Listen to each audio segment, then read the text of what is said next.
믿음은 들음에서 난다고 말씀하셨기 때문에 말씀을 듣는 것은 얼마나 중요한 일인지 모릅니다. 근데 여기서 들음이라고 하는 것은 그리스도 예수의 복음을 듣는 것을 가리킵니다. 또한 올바른 성경 해석을 듣는 것을 가리키는 것입니다. 본문과 관계가 없는 말들은 아무리 들어도 영적으로 유익하지 않는 것입니다. 본문에 분명한 해석을 듣게 될 때 그 말씀이 우리를 살리고 온전한 믿음의 사람으로 세우는 것이죠.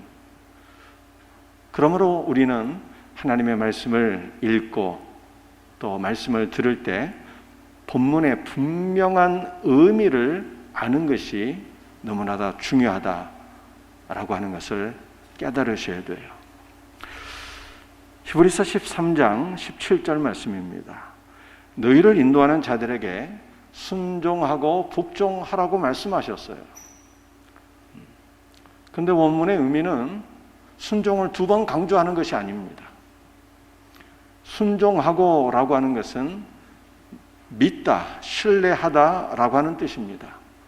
그러므로 히브리서 13장 17절 말씀은 너희를 인도하는 영적 지도자들이 증거하는 말씀을 믿고 신뢰하라는 것입니다.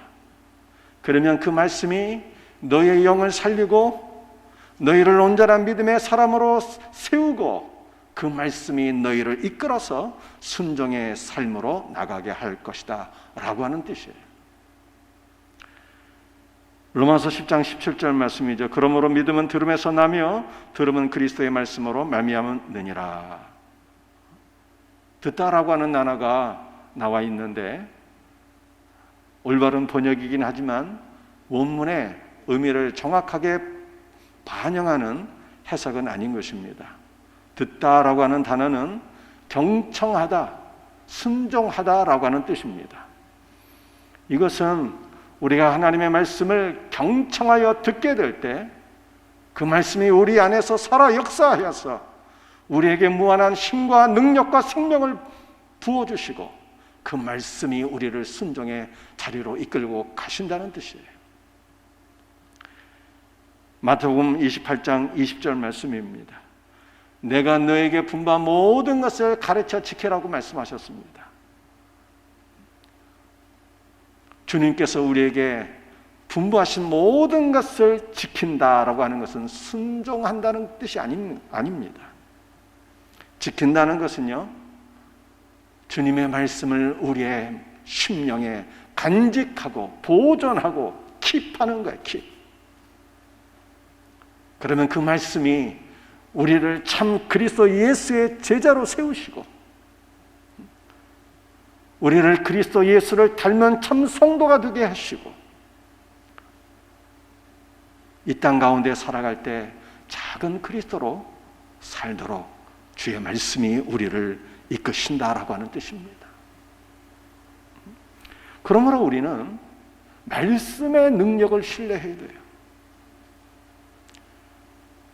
나의 의지를 신뢰하면서 내가 주님을 위해서 뭔가 순종해야겠다고 하는 것이 아니라 주님의 말씀을 신뢰하며 주님의 말씀을 잘 귀를 기울여 경청하셔야 되는 것입니다. 성경에 순종을 한 번 강조하고 있다면 말씀을 듣고 믿는다라고 하는 것은요 5번 이상 강조하고 있어요. 왜 그렇습니까? 주님의 말씀을 듣고 믿게 될 때 그 말씀이 우리를 살리기 때문입니다. 그 말씀이 우리를 믿음의 사람으로 세우기 때문입니다. 그 말씀이 우리로 하여금 그리스도 예수의 삶을 살아가도록 이끌기 때문입니다. 늘 주의 말씀을 신뢰하며 경청할 수 있는 복된 성도들이 되시기를 주 예수의 이름으로 축복합니다. 오늘은 본문 말씀을 통해서 기도 생활의 중요성과 영원한 언약에 관한 것을 살펴보면서 주님의 은혜를 나누고자 합니다. 첫 번째, 깨어 기도하라고 말씀하고 있어요. 히브리서 13장 17절 말씀입니다. 함께 같이 읽겠습니다. 그들은 너희 영혼을 위하여 경성하기를 자신들이 청산할 자인 것 같이 하느니라. 영적 지도자들의 특징은 하나님께서 맡겨주신 영혼들을 보살피기 위하여 깨어서 기도하는 것입니다. 영적 지도자들이 누구입니까? 목회자만 가리키는 것이 아닙니다. 우리 모든 성도들이 하나님께서 세우신 영적 지도자인 것입니다. 셀 안에서 영적 지도자요, 주일학교 안에서 하나님께서 어린 양들의 목자로 또한 세우신 자들이요, 가정에서 우리 모든 부모들은 자녀들의 영적 지도자인 것입니다. 영적 지도자들은 하나님께서 맡겨주신 양무리를 보살피기 위하여 깨어 기도하라고 말씀하셨어요. 기도해야 될 이유가 무엇입니까? 대적마귀가 우는 사자같이 두루다니며 삼킬 자를 찾고 있기 때문입니다. 음란의 영, 물질의 영, 거짓의 영이 불신자들은 물론이요 성도들의 영혼까지 사로잡고 있습니다. 그러므로 마지막 시대는 깨어 기도하지 않으면 사단과의 영적 전쟁에서 승리할 수가 없습니다. 히브리서 13장 18절 말씀이에요. 우리를 위하여 기도하라고 말씀하셨습니다. 영적 지도자들이 성도들의 영혼을 보살피기 위하여 깨어 기도해야 되는 것처럼 성도들도 영적 지도자들을 위하여 기도하라고 말씀하고 있습니다. 성경은 왜 우리에게 이와 같이 피차간에 서로를 위하여 깨어 기도하는 삶을 강조하고 있는 것입니까? 예수님은 겟세마네 동산에서 기도하실 때 자신의 땀과 피를 짜내는 간절한 기도를 드리셨습니다. 겟세마네는 감람산 기슭에 위치한 동산입니다. 예수님은 유월절 만찬을 드시고 겟세마네 동산에서 온 인류의 구원을 위한 간절한 기도를 드리셨어요. 이 감람산은 올리브산을 가리키는 것입니다. 겟세마네 동산에는, 즉 올리브산 한 기슭에 있는 겟세마네 동산에는 지금도 예수님 당시에 존재했던 수령이 2000년이 넘는 올리브 나무들이 존재하고 있습니다.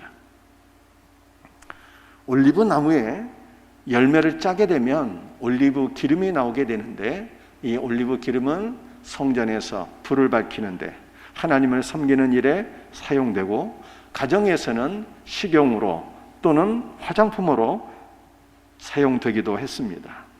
특히 올리브 기름은 세 가지 직분, 왕과 대제사장과 선지자를 임직할 때 머리에 기름 붓는 용도로 사용되었습니다. 삼직을 임직할 때 사용한 올리브 기름에는 모략과 육개와 창포와 계피를 추가했습니다.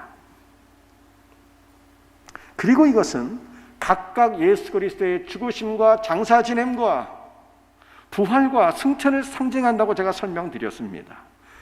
예수는 믿는 자들에게 기름을 부어주시는 분입니다. 예수 그리스도는 자신의 죽으심과 장사 지냄과 부활과 승천의 모든 공로가 다 담긴 기름을 우리에게 부어주셔서 우리로 하여금 그리스도 예수로 충만케 하시는 분이에요. 우리는 어떻게 예수 그리스도의 기름 부으심을 경험할 수 있을까요? 어떻게 예수 그리스도의 기름 부으심을 경험할 수 있을까? 우리 예수님은 겟세마네 동산에서 간절하게 기도하셨습니다. 겟세마네는 기름을 짜는 틀이라고 하는 뜻입니다.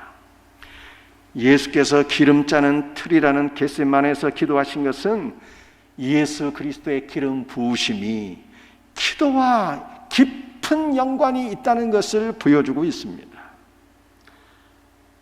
그리스도의 기름 부으심을 사모하는 성도들이요, 깨어 기도하시기를 바랍니다. 깨어서 기도하는 성도들이요, 예수 그리스도의 기름 부으심을 사모하고 기름 부으심의 은혜를 간구하시기를 바랍니다. 주 예수 그리스도의 기름 부으심은 이것을 다른 말로 설명하면 예수 그리스도와 영적으로 교통하는 것이요, 주 예수 그리스도와 영적으로 하나가 되는 것입니다. 주 예수 그리스도의 기름 부으심은 성령의 충만한 은혜 가운데 주 예수 그리스도 하나로 연합되는 거예요. 깨어서 기도하는 우리 모든 성도들에게 예수 그리스도의 기름 부으심의 은혜가 충만하게 넘치기를 주 예수의 이름으로 축복합니다. 목회자를 위해서 기도할 때도 기름 부으심의 은혜를 위해서 간구하셔야 돼요. 성도들이 목회자를 위해서 기도하면 그 은혜와 복이 일차적으로는 목회자에게, 궁극적으로는 우리 모든 성도들에게 임하는 것입니다. 목회자에게 성령의 기름 부으심의 은혜가 임하면 성령의 조명 가운데 말씀을 깨닫고 말씀을 준비하게 되니 그 생명의 말씀이 우리 모든 성도들에게 생명의 꼴로 주어지게 되는 것이죠. 우리 생명샘교회가 목회자를 위해서, 모든 영적 지도자를 위해서 간절히 기도함으로 말미암아 생명의 말씀이 더욱더 충만하게 넘치는 복된 교회가 될 수 있기를 주 예수의 이름으로 축복합니다. 히브리서 13장 19절 말씀이에요. 내가 더 속히 너희에게 돌아가기 위하여 너희가 기도하기를 더욱 원하노라 말씀하셨습니다. 이 말씀은 성도들이 영적 지도자들을 위해서 기도할 때 구체적으로 무엇을 위해서 기도해야 될 것인가를 보여주고 있습니다. 돌아가다라고 하는 것은 소생하다, 회복하다, 치료받다라고 하는 뜻입니다. 즉 성도들의 기도를 통해서 영적 지도자들이 회복될 수 있도록 기도하라는 뜻입니다. 또한 이 말씀은 내가 너희에게 돌아가서 말씀을 선포할 때 영육 간에 회복되고 치유되고 소생하는 역사가 있도록 기도하라고 하는 말씀입니다. 성도들이 목회자의 회복을 위해서 기도하면 목회자가 영적으로 회복되어 이 은혜가 우리 성도들을 다시 살리는 것입니다. 우리 생명샘교회는 그리스도의 사랑 안에서 서로를 위해서 깊이 기도할 수 있는, 그러므로 생명의 역사가 충만한 교회가 될 수 있기를 주님의 이름으로 축복합니다. 오늘 두 번째로 우리가 함께 나누고자 하는 말씀은 영원한 언약을 소망하며 누리라는 것입니다. 히브리서 13장 20절 말씀입니다. 양들의 큰 목자이신 우리 주 예수를 영원한 언약의 피로 죽은 자 가운데서 이끌어내신 평강의 하나님이, 평강의 하나님께서 성자 예수 그리스도를 영원한 언약에 의하여 죽은 자 가운데서 다시 이끌어냈다는 말씀입니다. 영원한 언약이란 무엇일까요? 우리가 영원한 언약이 무엇인가를 이해하기 위해서는 스가랴서 6장 12절 13절 말씀을 이해하셔야 합니다. 스가랴 6장 12절 말씀을 함께 같이 읽도록 하겠습니다. 말하여 이르기를 만군의 여호와께서 이같이 말씀하시되 보라, 싹이라 이름하는 사람이 자기 곳에서 돋아나서 여호와의 전을 건축하리라. 만군의 여호와는 삼위일체 하나님을 가리키는 것입니다. 여호와라고 하는 하나님의 신명을 헬라어로 번역하니 큐리오스고, 이것은 주 예수 그리스도를 가리킨다는 것을 제가 이미 말씀드렸습니다. 그런데 우리가 믿는 하나님은 삼위삼체 하나님이 아니라 삼위일체 하나님이시기 때문에 만군의 여호와 하나님 주 예수 그리스도는, 즉 삼위일체 하나님이 되시는 것이죠.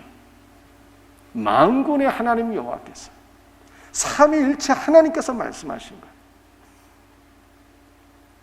싹이라 이름하는 사람이, 싹이라 이름하는 사람은 바로 예수 그리스도를 가리키는 것입니다. 싹이라 이름하는 사람이 자기 곳에서 돋아나서, 자기 곳이라고 하는 것은 두 가지 의미를 가지고 있는데요. 하나는 아랫부분 낮은 자리라고 하는 뜻을 가지고 있고, 또 하나의 뜻은 뭐뭇을 위하여, 뭐뭐 대신에 라는 뜻을 가지고 있습니다. 즉 자기 곳에서는 예수 그리스도께서 우리를 위하여, 우리 대신에 낮은 자리에 임하실 것이다 라고 하는 뜻입니다. 이 말씀은 예수 그리스도의 성육신을 가리키는 거예요. 그리고 12절 마지막에 여호와의 전을 건축하리라 말씀하십니다. 예수 그리스도께서 성육신하셔서 여호와의 전을 건축하신대요. 이 여호와의 전이라고 하는 것은 눈에 보이는 성전을 가리키는 것이 아니라 참 성전이신 예수 그리스도께서 그리스도 예수 안에서 우리 모두를 영원한 성전으로 세우신다고 하는 말씀이시죠. 스가랴 6장 13절 말씀을 함께 같이 읽겠습니다. 그가 여호와의 전을 건축하고 영광도 얻고 그 자리에 앉아서 다스릴 것이요 또 제사장이 자기 자리에 있으리니 이 둘 사이에 평화의 은혼이 있으리라.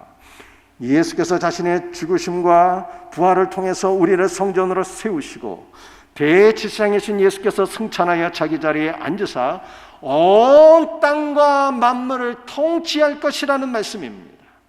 그런데 이 모든 구원의 역사가 평화의 은혼에 의하여 이루어졌다는 것입니다.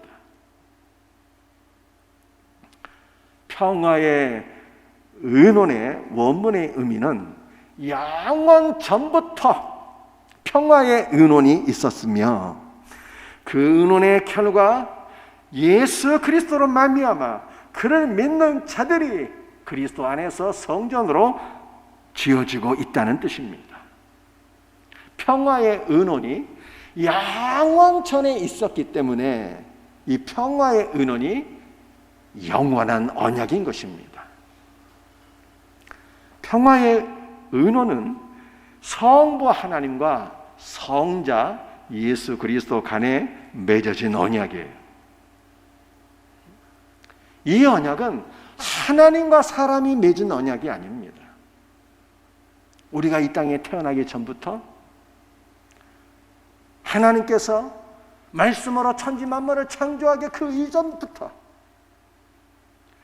성부 하나님은 성자 예수 그리스도와 더불어 거룩한 은혼을 하셨으며 그 은혼 속에서 자기 백성들의 구원을 결정하시고 계획하시고 예정하셨어요. 평화의 은혼에서 가장 중요한 핵심은 성자 예수 그리스도의 성육신과 죽으심과 부활을 통해서 택하신 백성들을 구원하시고 그들을 거룩한 성전으로 세우신다는 것입니다. 평화의 은혼에서 성부 하나님은 성자 예수께 이렇게 언약하셨습니다. 나는 나의 사랑하는 아들에게 하늘의 별처럼 무수한 백성을 주노라. 지금 내가 그리스도에게 주는 자들은 영원히 나의 사랑의 대상이 될 것이다. 나는 나의 아들의 피의 공로로 말미암아 그들을 용서할 것이요 그들에게 완전하고 영원한 의를 줄 것이라. 나는 그들을 나의 자녀로 삼을 것이요 그들을 그리스도 예수 안에서 거룩한 성전으로 세우리라. 이것이 영원전에 성부께서 성자 예수께 약속하신 언약입니다.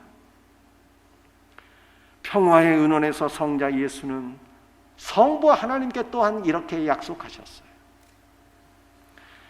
나의 아버지여, 때가 차면 나는 성육신하여 사람이 되고 연약한 인간의 모양과 본성을 취할 것을 언약하나이다. 나는 온전한 순종으로 나의 백성을 대신하여 율법을 완전하게 성취할 것입니다. 또한 나는 나의 모든 백성들의 죄를 짊어지고 죄의 몸이 되어서 십자가에서 죽을 것입니다. 나는 십자가에서 내 백성이 받아야 할 모든 고통과 저주의 잔을 다 받을 것이며 그리고 죽은 자 가운데서 다시 살아나겠습니다. 나는 아버지의 오른편에서 그들을 위해 중보 기도하며 아버지께서 내게 맡겨주신 자들 가운데 단 하나도 잃어버리지 않겠습니다. 나는 그들을 마침내 거룩한 성전으로 아버지 앞에 세울 것을 언약하나이다 라고 말씀하신 거예요. 평화의 의논, 즉 영원한 언약으로 인해서 예수는 우리를 대신하여 우리를 위하여 성육신하시고 죽으시고 부활하셨습니다. 아버지 하나님께서는 영원한 언약에 의하여 우리의 죄를 사하셨으며 완전하고 영원한 의와 생명을 주셨고 우리를 그리스도 안에서 참 성전이 되게 하셨어요. 그러므로 우리는 언약에 기초한 의와 생명을 주장하며 누리는 성도가 되어야 합니다. 영원한 언약, 평화의 언약을 믿음으로 취하며 의와 생명을 넘치도록 구하며 누리는 우리 복된 성도들이 되시기를 주의 이름으로 축복합니다. 히브리서 13장 20절 말씀이에요. 함께 말씀을 같이 읽도록 합니다. 양들의 큰 목자이신 우리 주 예수를 영원한 언약의 피로 죽은 자 가운데서 이끌어내신 평강의 하나님이, 영원한 언약은 예수 그리스도의 성육신과 죽으심과 부활에 있다고 말씀드렸습니다. 그 가운데서도 영원한 언약의 핵심은 예수의 피에 있습니다. 성부 하나님께서는 피로써 예수를 죽은 자 가운데서 이끌어내셨어요. 또한 성부 하나님은 예수의 피로 인하여 예수 그리스도 안에서 일어난 모든 일들을 우리 안에서 일어나게 하셨습니다. 예수의 피로 우리를 죽은 자 가운데서 다시 살리셨고요, 피로써 우리에게 완전한 의와 생명을 주셨고요, 피로써 우리를 하늘 지성소 안으로 이끌어 주셨고, 하늘 지성소 안에서 당신의 거룩한 임재를 경험하며 거룩한 성전으로 지어지게 하셨어요. 우리는 십자가 위에서 죽으신 예수 그리스도의 피를 바라볼 때 자신의 거룩한 맹세와 언약에 따라 모든 언약의 조항들을 이행하도록 속박되시는 아버지 하나님을 보게 되는 거예요. 여러분들 이것이 무슨 뜻입니까? 잘 들어보세요. 예수 그리스도는 아버지께 언약하신 대로 성육신하시고 죽으시고 부활하셨어요. 우리를 대신하여 우리를 위하여 당신의 거룩한 피를 흘려주셨습니다. 아버지 하나님께서는 예수의 피를 볼 때마다 성자께 약속하신 것을 이행하지 않으면 안 되는 것입니다. 아들의 피를 볼 때마다 우리의 모든 죄를 사해 주지 않으면 안 되시는 거예요. 아들의 피를 볼 때마다 우리에게 영원하고 완전한 의를 주지 않으면 안 되시는 거예요. 아들의 피를 볼 때마다 피 안에서 아들의 생명을 우리에게 넘치도록 부어주시는 것입니다. 아들의 피를 볼 때마다 아버지께서는 우리를 내가 너를 영원히 사랑하리라 말씀하신 그것을 이행하지 않으면 안 되시는 거예요. 아들의 피를 볼 때마다 아버지께서는 우리를 하늘 지성소 안으로 이끄시며 우리를 성전 되게 하시는 거예요. 이것이 아버지의 법적인 의무이기 때문입니다. 그러므로 성도는 예수 그리스도의 피로 말미암아 언약 안에서 주어진 모든 약속들이 우리에게 이루어질 것을 믿고 소망하며 사모해야 합니다. 하나님께서 그리스도의 피로써 우리 안에 행하실 놀라운 일들을 사모하면 사모할수록 우리의 심령 안에는 기쁨과 감사와 소망이 충만해지며 아버지 하나님과 성자 예수 그리스도의 그 놀라운 일들, 우리 안에 상하신 그 놀라운 일들로 인해서 하나님을 높이 찬송하고 경배하게 되는 것입니다.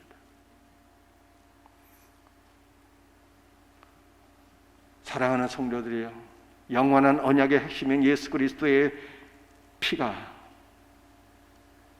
여러분의 심령에 뿌려졌습니까?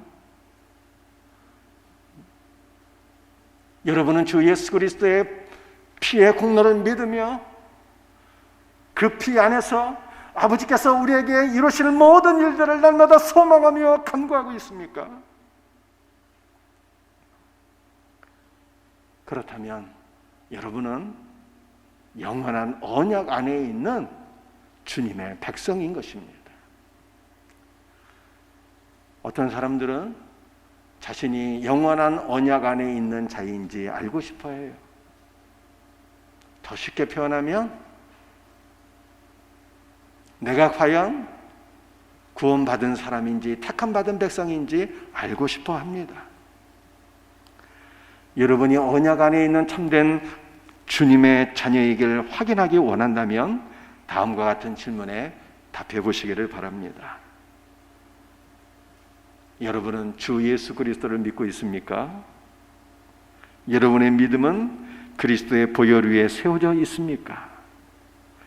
여러분이 십자가의 복음을 듣고 믿음으로 받아들였다면 여러분은 다 주님의 택한 백성들이에요. 그리스도의 피를 바라볼 때마다 아버지께서 우리에게 이루실 모든 위대한 일들을 믿고 소망하며 간구하며 그 은혜를 누리고 있다면 우리는요, 영원토록 아버지께서 택하신 거룩한 언약 백성들인 것입니다. 그리스도의 피는 영원한 언약의 상징이며 증표이며 보증이며 담보이며 인침입니다. 예수의 피는 우리가 영원하신 하나님의 나라 거룩한 성 새 예루살렘의 상속자라고 하는 사실을 보여주는 증거입니다. 언약의 핵심은 예수의 피에 있다고 말씀드렸습니다. 그리스도의 피는 하나님께서 우리를 얼마나 사랑하시는가를 보여주는 증표입니다. 아버지께서 우리를 사랑하시는데 너무 사랑하셔요. 독생자를 아끼지 아니하고 우리에게 보내주셨습니다. 언약의 핵심은 피에 있는데 주 예수의 사랑을 보여주잖아요. 사랑하는 아들아, 사랑하는 딸아, 내가 죽기까지 너를 사랑한다. 내가 너를 사랑한다. 라고 말씀하셔요. 성령께서는 우리 안에 내주하시며 그리스도의 피를 믿게 하시고 피로써 인을 쳐주시고 내가 너를 사랑한다. 내가 영원히 너와 함께 하리라. 라고 말씀해 주십니다. 영원하신 언약을 생각하면 처음부터 끝까지 감사와 찬송만 나오게 되는 것입니다. 우리가 무엇이간데 영원전에 하나님께서 우리의 구원을 계획하시며 맹세하셨을까요? 영원전부터 아버지께서 아들에게 언약하신 거예요. 하늘의 별처럼 무수한 백성을 내가 너의 백성으로 주리라. 내가 그들을 영원히 사랑할 것이며 완전한 의와 생명을 주리라. 영원한 거룩한 성전으로 세우리라. 아버지여, 아버지께서 내게 주신 자들을 위하여 내가 성육신할 것이며 죽을 것이며 부활할 것이며 그들을 위해 피를 흘리겠나이다. 내가 그들을 위해서 중보 기도하며 그들을 나의 거룩한 신부로 취할 것이며 한 영혼도 잃어버리지 않고 아버지께로 다 데려가리이다 라고 영원전부터 성부와 성자께서 언약하셨어요. 그러므로 이 언약이 우리의 소망인 거예요. 영원한 언약을 소망하며 믿음으로 바라보며 그리스도의 피를 바라보고 아버지여 그리스도의 피를 보시고 아버지께서 우리에게 약속하신 것, 성자에게 약속하신 모든 위대한 일들을 지금 내 안에서 이루어 주옵소서 라고 믿음으로 간구하셔야 돼요. 언약의 피를 바라보며 늘 소망 가운데 기쁨 가운데 기도할 수 있는 우리 모든 성도들이 다 되시기를 주 예수의 이름으로 축복합니다. 기도하시겠어요? 우리 찬송하며